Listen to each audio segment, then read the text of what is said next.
All, welcome back to another new video of learn with Bhavna. आज हम करने जा रहे हैं MS 004 का question about functional classification of cities.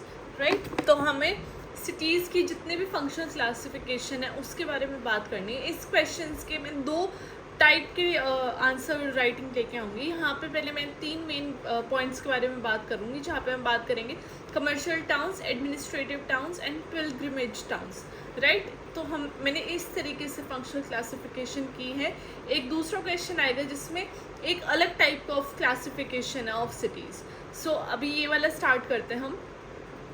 तो यहाँ पे मैंने बताया कि जो सिटीज़ है वो कैसे इकोनॉमिक, पॉलिटिकल, सोशल और कल्चरल हब हैं और उनमें डिफरेंट एक्टिविटीज़ आती हैं जो शेप करती है लोगों की लाइफ्स को और इन्फ्लुएंस करती है एक ब्रॉडर सोशल स्ट्रक्चर को। जब हम बात करते हैं क्लासिफिकेशन ऑफ सिटीज़ की, तो यहाँ पे हम मेनली तीन टाइप देख रहे हैं, commercial, administrative and pilgrimage towns. Alright, तो यहाँ पे हम देखेंगे कि जो कमर्शियल टाउन्स है वो ऐसे टाउन्स हैं जहाँ पे डायनामिक अर्बन एरियाज़ है और वो एज ट्रेड, कॉमर्स और इकोनॉमिक एक्टिविटीज़ के हब के लिए रोल प्ले करते हैं। राइट, वहाँ पे ट्रेड होता है, कॉमर्स होता है, इकोनॉमिक एक्टिविटीज़ बहुत ज़्यादा होती है। तो इसकी जो कैरेक्टराइज है वो रेंज ऑफ फीचर्स और फंक्शंस है जो कि कंट्रीब्यूट करते हैं उनकी एक्सचेंज ऑफ गुड्स या सर्विसेज की विद इन द सिटी या विद इन द कम्युनिटी। तो एक जो इसका की एलिमेंट है कमर्शियल टाउन का वो ये है कि यहाँ पे मार्केट प्लेसेस काफ़ी होती हैं, फिजिकल स्पेसेस होते हैं जहाँ पे गुड्स खरीदे जाते हैं और बेचे जाते हैं, और मर्चेंट्स और ट्रेडर्स को उनके प्रोडक्ट्स शोकेस करने के लिए और प्राइस नेगोशिएट करने के लिए एक काइंड ऑफ स्पेस मिल जाता है। राइट, एक स्पेस प्रोवाइड किया जाता है। देन मार्केट प्लेस क्या है, वो वेरियस टाइप्स के हो जाते हैं, वेरियस फॉर्म्स के हो जाते हैं, जैसे कि ट्रेडिशनल बाज़ार हो गए, स्ट्रीट मार्केट्स हो गए या मॉडर्न शॉपिंग सेंटर हो गए, जो कि एक सेंट्रल लोकेशन प्रोवाइड करते हैं इकोनॉमिक ट्रांजैक्शन और अट्रैक्ट करते हैं both local residents and visitors को। इन एडिशन जब हम बात करते हैं मार्केट प्लेसेस की, तो कमर्शियल टाउन एक variety of financial institution as a host play करते हैं, जहाँ पे बैंक, स्टॉक एक्सचेंजेस और अदर फाइनेंशियल ऑर्गेनाइजेशन एक वाइटल रोल प्ले करता है, जहाँ पे मॉनेटरी ट्रांजेक्शंस फैसिलिटेट होते हैं, जहाँ पे वो क्रेडिट और सपोर्टिंग इन्वेस्टमेंट एक्टिविटीज़ लेके आता है। तो ये जितने भी इंस्टीट्यूशंस है स्टेबिलिटी और ग्रोथ प्रोवाइड करते हैं लोकल इकोनॉमी के लिए, जहाँ पे वो एसेंशियल फाइनेंशियल सर्विसेज प्रोवाइड करते हैं to business and individuals. Right, जो कि बहुत इंपॉर्टेंट है फॉर मार्केट प्लेसेस। देन जब हम बात करते हैं कमर्शियल टाउन्स की, तो वो एक वाइब्रेंट कमर्शियल कल्चर लेके आते हैं जो कि नोन रहते हैं अपने एंटरप्रेन्योरल स्पिरिट और एक ब्रीडिंग ग्राउंड के लिए, ताकि इनोवेटिव बिजनेस आइडियाज़ आ सके। जितने भी टाउन्स ये अट्रैक्ट करते हैं एम्बिशियस इंडिविजुअल्स को जो कि अपॉर्चुनिटी सीख कर रहे थे ताकि वो अपना बिजनेस एक्सपैंड कर सके, और जितने भी डाइवर्स रेंज ऑफ बिजनेसेस हैं, चाहे वो स्मॉल स्केल वेंडर्स हो या मल्टीनेशनल कंपनीज हो, तो उनका प्रेजेंस देखने को मिलता है, जहाँ पे डायनामिक इकोसिस्टम लेके आते हैं जो कि इनकरेज करता है कंपटीशन और इकोनॉमिक ग्रोथ की तरफ। जब कमर्शियल टाउन्स क्या है, वेल डेवलप्ड इंफ्रास्ट्रक्चर होता है, उनका ट्रांसपोर्टेशन नेटवर्क काफ़ी अच्छा होता है, लॉजिस्टिक फैसिलिटीज़ होती है और स्टोरेज वेयर हाउस होता है। ये जितने भी इंफ्रास्ट्रक्चर एलिमेंट्स है क्रूशल होते हैं ताकि स्मूथ फ्लो रहे गुड्स और सर्विसेज का, किसी भी चीज़ की कमी ना पड़े और प्रोडक्ट्स मार्केट में ईजिली पहुँच जाए। ये ओवरऑल अट्रैक्टिवनेस बढ़ाते हैं किसी भी टाउन की और बिजनेस डेस्टिनेशन उसको बनाते हैं ताकि वो नेसेसरी रिसोर्सेज प्रोवाइड कर सके किस बिजनेस को भी और जो खरीदार हैं उनके लिए भी। मोर ओवर ये जितने भी कमर्शियल टाउन्स है ये फोकल पॉइंट है इकोनॉमिक डेवलपमेंट के लिए अपने रीजन के अंदर। ये मैग्नेट की तरह वर्क करते हैं, जहाँ पे रिसोर्सेज अपने अंदर रिसोर्सेज इनकी तरफ जाते हैं, इन्वेस्टमेंट्स होती है, स्किल्ड लेबर आते हैं सराउंडिंग एरिया से, और जितने भी कंसंट्रेशन इकोनॉमिक एक्टिविटी की वो जॉब क्रिएशन और इनकम जनरेशन में हेल्प करते हैं, जहाँ पे बहुत लोकल और पॉपुलेशन को वाइडर रीजन में बहुत ज़्यादा हेल्प होती है। जितने भी कमर्शियल टाउन्स है वो इंजन्स होते हैं इकोनॉमिक ग्रोथ के और कंट्रीब्यूट करते हैं ओवरऑल प्रॉस्पेरिटी के लिए अपने रिस्पेक्टिव एरियाज़ में। अब यहाँ पे मैंने कमर्शियल टाउन्स के एग्जांपल्स इंक्लूड कर दिए, जैसे न्यूयॉर्क सिटी हो गई US में, वो एक ग्लोबल कमर्शियल हब है। राइट, जहाँ पे मेजर फाइनेंशियल इंस्टीट्यूशंस होते हैं और बिजनेस डिस्ट्रिक्ट की तरह वो वर्क करता है। यहाँ पे इंटरनेशनल ट्रेड होती है, फाइनेंस, कॉमर्स और कंपनीज़ को अट्रैक्ट रहता है ताकि वो वहाँ पे वेरियस इंडस्ट्रीज़ को होस्ट करे और एक इन्फ्लुएंशियल बिजनेस इवेंट्स लेके आए। सेकंड है इंडिया का मुंबई। तो मुंबई भी एक फाइनेंशियल कैपिटल है इंडिया की, जहाँ पे बहुत सारे मेजर स्टॉक एक्सचेंज होते हैं, बैंक है, सिग्निफिकेंट पोर्ट है और ट्रेड होता है बहुत, चाहे तो वो विद इन इंडिया हो या इंटरनेशनली हो। तो मुंबई की भी इकॉनमी बहुत ज़्यादा डाइवर्स है और finance, entertainment and film industry भी है जो कि हेल्प करती है इसकी इकॉनमी बूस्ट में। थर्ड आ जाता है दुबई यूएई का, जहाँ पे ये ग्लोबल कमर्शियल टाउन में बदल चुका है और impressive skyline, luxury shopping malls, bustling markets, और ये एक बिजनेसनेस के लिए अट्रैक्ट करता है लोगों को अराउंड द वर्ल्ड, और उसके भी बहुत ज़्यादा फेवरेबल इकोनॉमिक पॉलिसीज़ है फॉर द पीपल।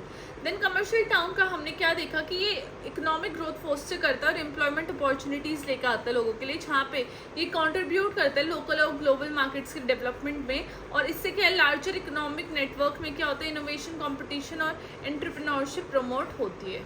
सेकेंड आ जाते हैं हमारे एडमिनिस्ट्रेटिव टाउन्स। एडमिनिस्ट्रेटिव टाउन्स में ये ऐसे अर्बन एरियाज है जो कि फोकस करते हैं governance, administration, exercise of political power. तो यहाँ पे पॉलिटिकल पावर का मेन रोल रहता है, जहाँ पे सेंट्रल हब होते हैं गवर्नमेंट इंस्टीट्यूशंस के लिए, एडमिनिस्ट्रेटिव ऑफिस के लिए और डिसीजन मेकिंग बॉडीज़ के लिए, जहाँ पे वेरियस लेवल ऑफ गवर्नेंस का रोल आ जाता है और ये रेंज करता है फ्रॉम लोकल टू नेशनल। एक डिफाइनिंग फीचर है एडमिनिस्ट्रेटिव टाउन्स का, यहाँ पे प्रेजेंस ऑफ गवर्नमेंट बिल्डिंग्स होते हैं, ऐसे स्ट्रक्चर्स होते हैं, हाउस होता है एडमिनिस्ट्रेटिव ऑफिस के, जहाँ पे पब्लिक ऑफिशियल और सिविल सर्वेंट्स अपनी ड्यूटी जो होते हैं वो निभाते हैं। ये इंक्लूड करते हैं town hall, city council, government minister, legislative buildings और जुडिशियल कॉम्प्लेक्सेस।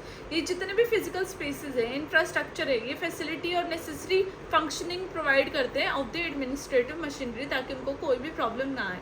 जितने भी एडमिनिस्ट्रेटिव टाउन्स है उनका एक सिग्निफिकेंट कंसंट्रेशन होते हैं ब्यूरोक्रेसीज की, जहाँ पे ब्यूरोक्रेटिक सिस्टम क्या है, एडमिनिस्ट्रेटिव ऑर्गेनाइजेशन कंसिस्ट करता है, एक ऐसे प्रोसेस कंसिस्ट करता है जहाँ पे इम्प्लीमेंट होती है पब्लिक पॉलिसीज़, और ये जितने भी ब्यूरोक्रेसीज हैं यहाँ पे smooth functioning of the government ensure की जाती है ताकि कोई भी प्रॉब्लम ना आए। देन यहाँ पे जो रेगुलेटरी है, ओवरसाइट और पब्लिक सर्विस डिलीवरी है वो बहुत ज़्यादा हाई होती है, राइट। फर्दर मोर जितने भी एडमिनिस्ट्रेटिव टाउन्स है वहाँ पे क्या है, कंसंट्रेशन होते हैं पॉलिटिकल एलिट्स की, जहाँ पे ये जो सिटीज़ हैं ये ऑफन सर्व करते हैं seats of power, attracting politicians ताकि वो वहाँ पे आए और अपने जितने भी इंडिविजुअल्स हैं उनको इन्फ्लुएंस करें ताकि they can vote for them, right, for their betterment, for their own betterment. तो जितने भी प्रेजेंस है पॉलिटिकल एलिट्स की, यूनिक पॉलिटिकल एटमॉस्फेयर प्रोवाइड करता है, जहाँ पे decision making process, policy discussion, political negotiations और फ्रिक्वेंटली सेंटर्ड होते हैं इन पर्टिकुलर टाउन्स में। और जितनी भी प्रॉक्सिमिटी है पॉलिटिकल पावर डिसीजन मेकर्स की वो यहीं से फैसिलिटेट होती है, कम्युनिकेशन, कोऑर्डिनेशन, कोलैबोरेशन यहीं से स्टार्ट होता है। एडमिनिस्ट्रेटिव टाउन्स में एक वेरी इंपॉर्टेंट रोल प्ले करते हैं implementation and management of public policy and service का, जहाँ पे ये सर्व करता है एडमिनिस्ट्रेटिव बैकबोन की तरह ऑफ अ कंट्री और अ रीजन, ताकि इंश्योर करा जा सके जो भी लॉज एंड रेगुलेशन है वो अच्छे से हो रही हैं।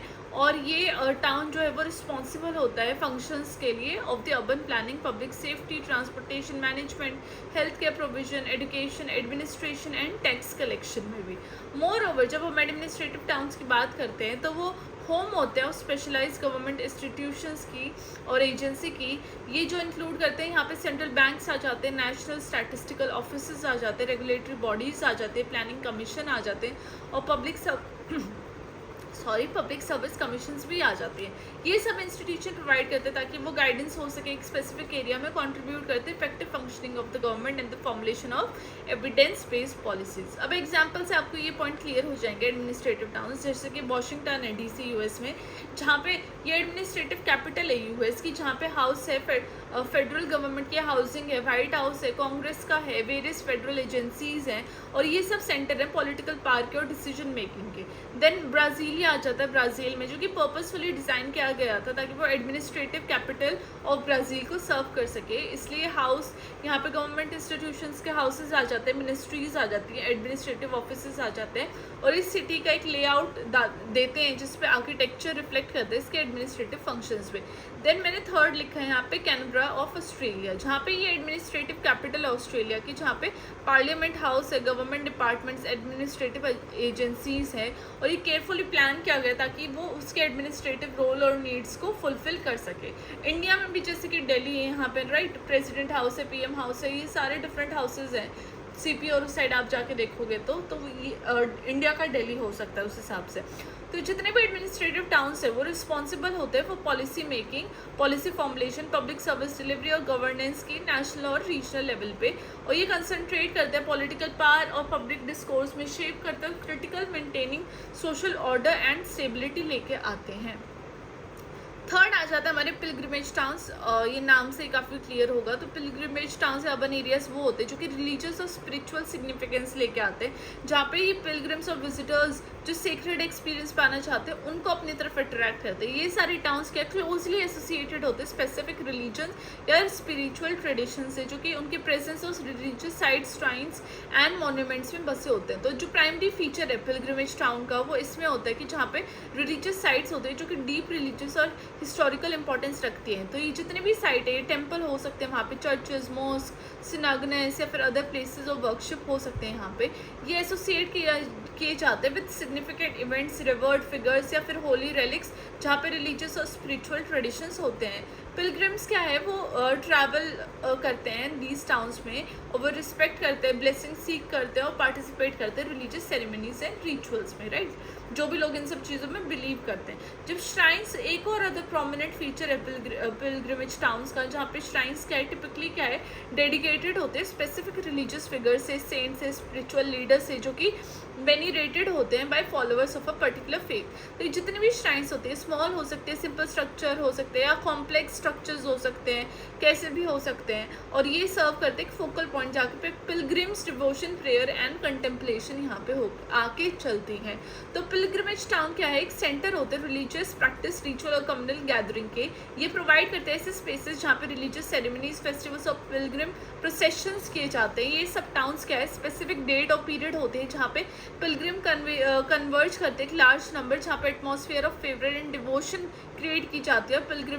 पिलग्रिम्स एंगेज करते हैं प्रेयर में, ऑफरिंग में, मेडिटेशन में और अदर रिचुअल्स में, जहाँ पे वो स्पिरिचुअल फुलफिलमेंट और डीपर कनेक्शन पाना चाहते हैं अपनी फेथ के साथ। फर्दरमोर ये जितने भी पिलग्रिमेज टाउन्स हैं इनमें रेंज ऑफ फैसिलिटीज़ होते हैं, सर्विसेज होते हैं जहाँ पे वो नीड ऑफ पिलग्रिम्स को मीट कर सके। ये सब इंक्लूड करते हैं accommodation, dining option, religious book store facilities for ablutions और प्योरिफिकेशन रिचुअल्स। यहाँ पे लोकल बिजनेसेस भी आ जाते हैं, वेंडर्स भी आ जाते हैं जो कि प्रेजेंस ऑफ पिलग्रिम से वो मतलब कि कुछ ना कुछ अपना बिजनेस बनाना चाहते हैं, जहाँ पे वो ऑफरिंग करते हैं रिलीजियस आर्टिफैक्ट्स की, सोवेनियर्स की और आइटम्स जो कि सिग्निफिकेंस या इंपॉर्टेंस रखते हैं विजिटर्स के लिए। तो पिलग्रिमेज टाउन क्या है, वो एक प्रोफाउंड इम्पैक्ट होता है लोकल इकोनॉमी पे, क्योंकि वो स्टडी स्ट्रीम ऑफ पिलग्रिम्स और विजिटर्स वहाँ पे आते हैं, इन्फ्लक्स ऑफ पीपल होते हैं जो कि टूरिज्म रिलेटेड इंडस्ट्री में भी हेल्प करते हैं, अपॉर्चुनिटीज़ लेके आते हैं लोकल बिजनेस के लिए। और ये लीड करता है जहाँ पे वो जितने भी पिलग्रिमेज है उनका प्रेजेंट साइट में डेवलपमेंट हो, इनके इंफ्रास्ट्रक्चर बेटर हो, ट्रांसपोर्टेशन नेटवर्क बने, होटल्स बने, पिलग्रिमेज स्पोर्ट्स सर्विसेज लेके आए लोगों के लिए। बियॉन्ड ये रिलीजियस सिग्निफिकेंस, पिलग्रिमेज टाउन क्या है, हिस्टोरिकल और कल्चरल वैल्यू भी एक होल्ड करके रखते हैं। वो एसोसिएट हो सकते हैं इंपॉर्टेंट इवेंट्स या पीरियड के लिए, हिस्ट्री के लिए, जहाँ पे वो रिलीजन या स्पिरिचुअल ट्रेडिशन से जुड़े होते हैं। तो ये जितने भी टाउन है ये आर्किटेक्चरल स्टाइल में प्रिजर्व करे रखते हैं अपनी आर्ट और कल्चरल प्रैक्टिसेस को भी, और ये इवॉल्व होते हैं वो कंट्रीज जहाँ पे एक ग्लिम्स देते हैं rich heritage and traditions of the faith. यहाँ पे मैं एग्जांपल दे, जैसे मक्का है सऊदी अरेबिया में जो कि बहुत इंपॉर्टेंट है फॉर मुस्लिम्स, राइट, जहाँ पे मुस्लिम्स क्या है अपने बर्थ प्लेस पे जैसे प्रॉफिट ऑफ मोहब्बत एंड द साइट ऑफ काबा वहाँ पे जाते हैं, और वो डेस्टिनेशन है फॉर द हज पिलग्रिमेज, वहाँ पे वो सेंट्रल पिलर है इस्लामिक फेथ का। सेकेंड आ जाते हैं वाराणसी ऑफ इंडिया, जो कि काशी, उसको काशी भी बुलाया जाता है, ओल्डेस्ट इनहेबिटेड सिटी है जहाँ पे ग्रेट इंपॉर्टेंस रखता है वो हिंदुज़म के लिए। तो क्योंकि ये बैंक उनके गंगा रिवर के बैंक पे है ये, और ये बिलीव किया जाता है कि grant spiritual purification and liberation देते हैं लोगों को टू हिंदूज। देन थर्ड आता है जेरूसलम ऑफ इसराइल या पैलेस्टाइन। तो ये एक सिग्निफिकेंट पिलग्रिमेज टाउन है क्रिश्चियंस के लिए, ज्यूज़ के लिए और मुस्लिम्स के लिए। ये हाउस है for religious sites such as Western Wall and the Church of the Holy Sepulchre and the Al अस्क Mosque, making it a central destination for religious pilgrimages. तो पिलग्रिमेज टाउन्स भी बहुत इंपॉर्टेंट हो जाते हैं ताकि वो स्पिरिचुअल रिफ्लेक्शन आ सके, कम्युनल वर्शिप हो सके, कल्चरल एक्सचेंज हो सके, और ये कंट्रीब्यूट करते हैं प्रिजर्वेशन ऑफ रिलीजियस ट्रेडिशन में, जहाँ पे वो एक कलेक्टिव आइडेंटिटी फॉस्टर करते हैं, क्रिएशन करते हैं social bonds among pilgrims. So this was it for today's answer. यहाँ पे मैंने कंक्लूजन लिख दिया कि कैसे फंक्शनल क्लासिफिकेशन 3 टाइप्स में हमने डिवाइड किए। कमर्शियल, जहाँ पे इकोनॉमिक ग्रोथ और ये सब देखा जाता है। एडमिनिस्ट्रेटिव, जहाँ पे governance, policy making, public administration का रोल आ जाता है। पिलग्रिमेज, जहाँ पे रिलीजन का बहुत इंपॉर्टेंट रोल आ जाता है। तो ये जब हम सारी सिटीज़ को एग्जामाइन करते हैं तो हम ये देखते हैं कि कैसे कॉम्प्लेक्स इंटरप्ले है बिटवीन अर्बन स्ट्रक्चर और सोसाइटल फंक्शन में, और लाइव इंडिविजुअल और कम्युनिटीज़ की लाइफ्स को वो कैसे इम्पैक्ट करता है। So I hope this question was easy to understand. आप 1-2 बार वीडियो को गो थ्रू करेंगे then it will make more sense and it will get more clear to you all. So I hope कि आप लोगों को लैंग्वेज ईजी लगी, question समझ में आया। तो till then, do like, share and subscribe to my channel for all the hard work and for making your questions and your exams easy for you all. So till then, bye bye, take care, study well, study hard.